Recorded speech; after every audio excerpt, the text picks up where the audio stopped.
If you were to ask me who I believe the most underrated player in the NBA is for this current generation, my answer would be Bam Adebayo. Bam is a player that's been incredible for the Miami Heat. Someone that combines modern day philosophies in terms of versatility on both ends of the floor with old school toughness and strength.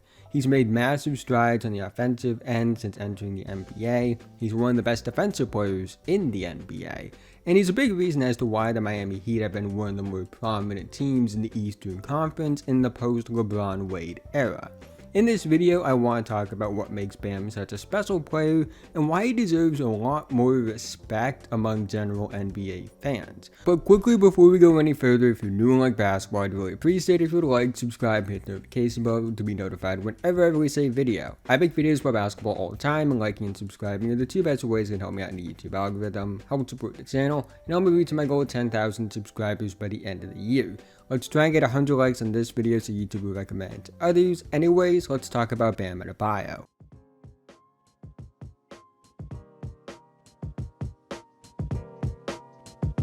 Bam is one of the better scorers at the rim in the NBA. This season, he shot 66.4% at the rim on 5.3 attempts per game. Since his second NBA season, he's never shot below 65% at the rim and has never attempted less than 4.2 attempts per game at the rim.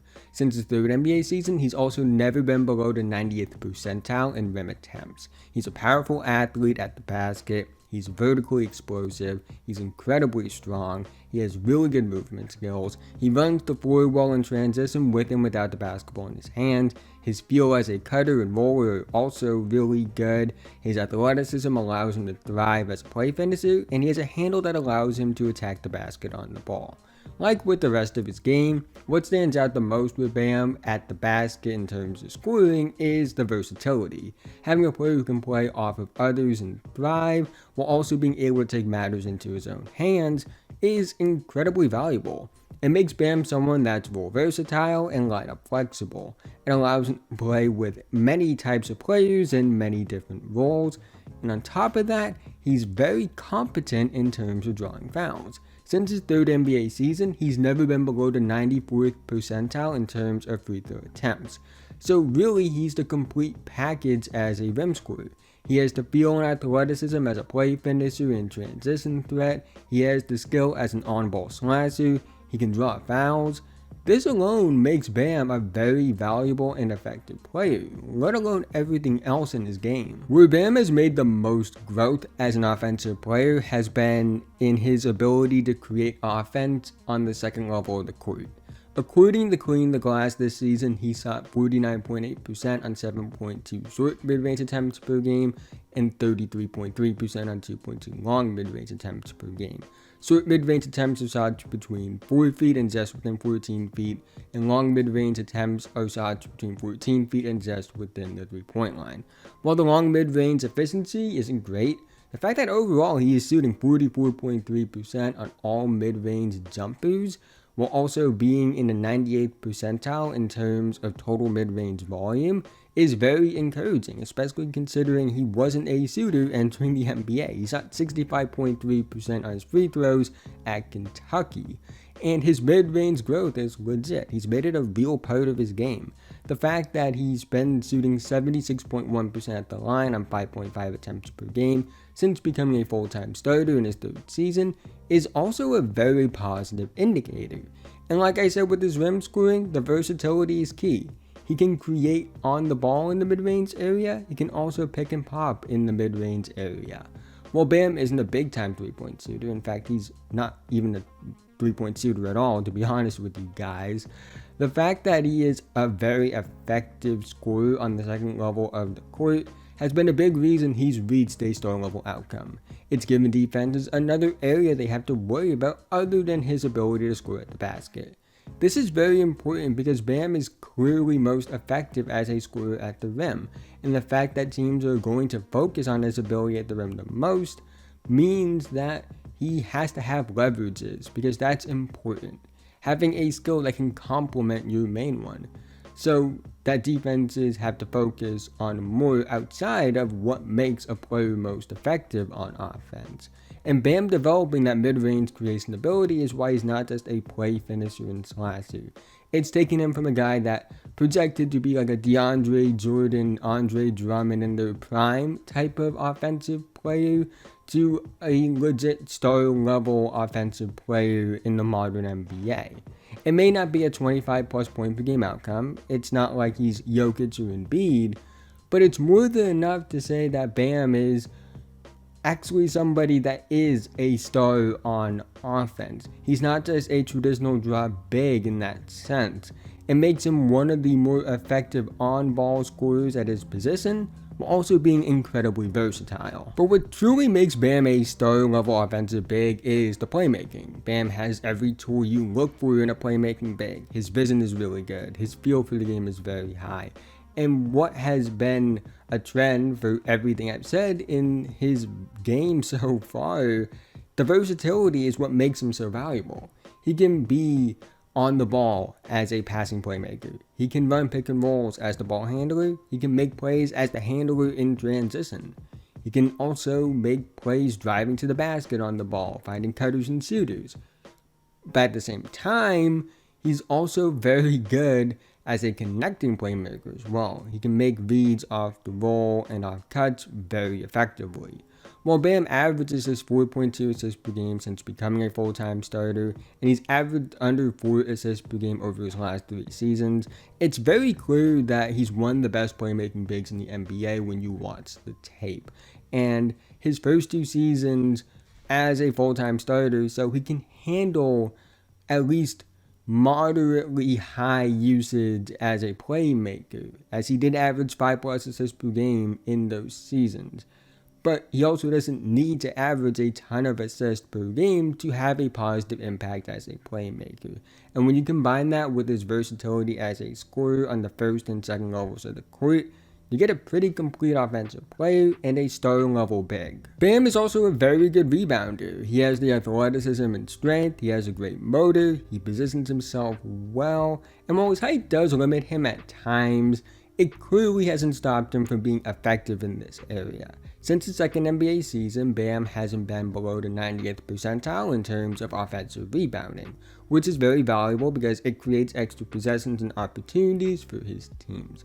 On top of that, on the defensive glass, he's incredibly valuable as well because of his ability to push in transition. He doesn't have to look for an outlet guard. He can grab and go because he has a legit good handle and feel as a playmaker.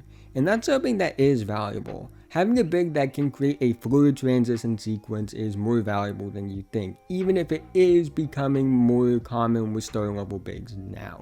He meets every criteria you look for in an effective rebounder, from what actually gets rebounding production to how his other skills make what he does after he gets a rebound so effective. But what truly makes Bam a special player overall is everything he does on offense combined with his defense. Until that alien in San Antonio entered the NBA, I did believe that Bam was the best defensive player in the NBA. Because to me, Bam is the only player in the NBA right now that can truly defend all 5 positions. You guys have probably heard me say it in previous videos about big men, things along the lines of he's not a Bam Adebayo that can defend 1 through 5, but he is able to hold his own on switches. And I say that because I believe it's true. I think the idea of a 1 through 5 defender is a lot more rare than people say it is. A lot of players can hold their own on switches, especially high-level defenders, against multiple positions, but having a player that can truly defend the 1 through the 5 is rare. Bam is that rare player. He may only be 6'9". He does have a 7'1" wingspan that somewhat makes up for it. And I'm not saying he's locking up Jokic or Embiid 1v1, there are limitations, but for the most part, he's locking up bigs. He can defend the rim very well, but his defensive ability is about more than just that. He has a rare combination of fluid movement skills and incredible strength. He can switch onto all 5 positions in a way nobody else in the league can. I think it's criminal that he's never been named first team all defense yet, although that could change depending on when you're watching this video. But Bam truly does it all defensively. He's a shot blocker, he has active hands, he plays the passing lanes, He's effective on the ball, he's effective off the ball, his motor is incredible, his feel for the game defensively is off the charts.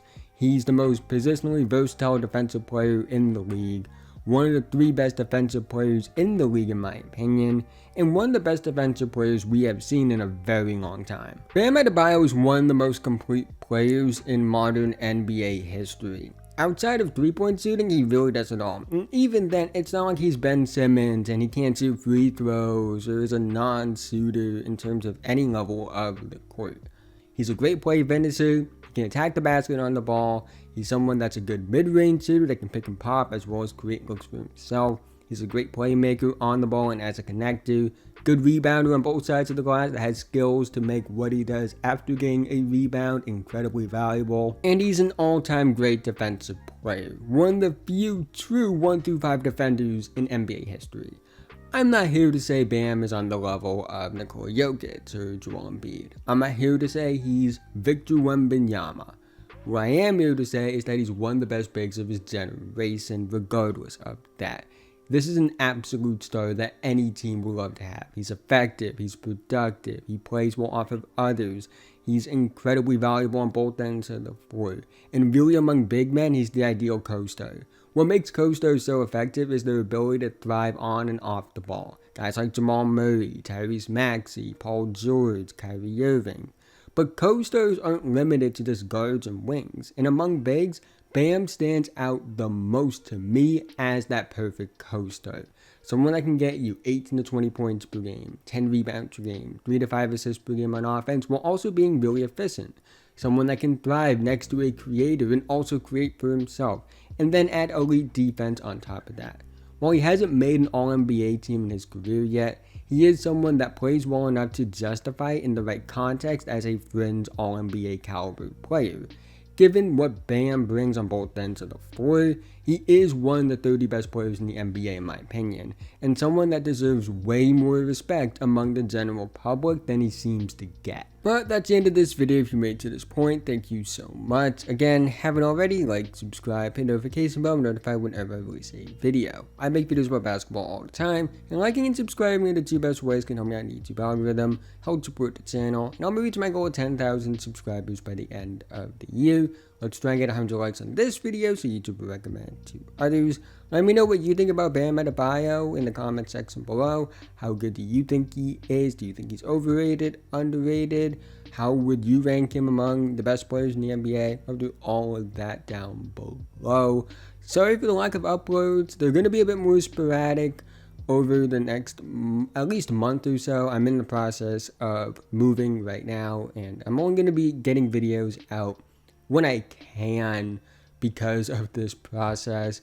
But I'll try to get videos out as much as I can, but don't expect too many uploads right now. But once I get settled in, we'll be back. We'll look more like we did at the beginning of the year in terms of upload rate. So that's why things have been a bit slow on the channel recently. Just wanted to let you guys know about that. But with that being said, have a nice day, and I'll see you guys in the next one.